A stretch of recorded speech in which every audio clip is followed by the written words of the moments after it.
یہ سورۃ لہب جو آپ نے پڑھی، تبت یدا ابی لہب، ابو لہب کون ہے؟ یہ رسول اللہ صلی اللہ علیہ وسلم کی چچا تھے۔ آپ کے 4 چچے ہیں، 2 مسلمان 2 کافر، حمزہ و عباس مسلمان، ابو طالب اور ابو لہب یہ کافر۔ یہ مکے کا سردار تھا، چودھری تھا، حسین و جمیل تھا، مالدار تھا۔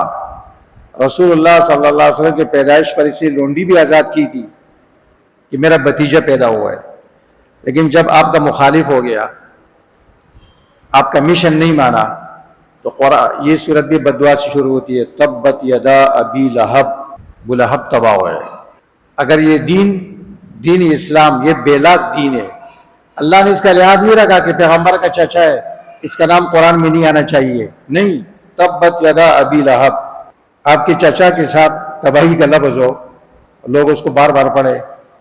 اور جب یہ صورت نازل ہوئی، اس کے بعد وہ زندہ رہا کافی عرصے تک، اس کے بعد چانس تھا کہ وہ مسلمان ہو جائے، لیکن جب قرآن نے خبر دی تھی تو وہ کیسے ہو سکتا تھا؟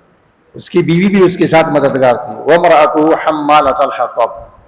قرآن کریم میں اللہ تعالیٰ نے ایمان اور عمل صالح والوں کی تعریف کی ہے، تقوی والوں کی، ان اکرمکم عند اللہ اتقاکم۔ قرآن کریم میں نسب کی وجہ سے اللہ نے نہ کسی کی تعریف کی ہے نہ کسی کی مذمت کی، برائی بیان کی ہے تو کفر اور بدعملی اور گناہوں کی وجہ سے، وہ کوئی بھی ہو، اللہ نے تعریف کی ہے تو ایمان اور عمل صالح والوں کی ہے۔ تو میرے محترم بھائیوں، یہ دنیا میں ایک معرکہ چل رہا ہے، قیامت تک چلے گا، حق و باطل۔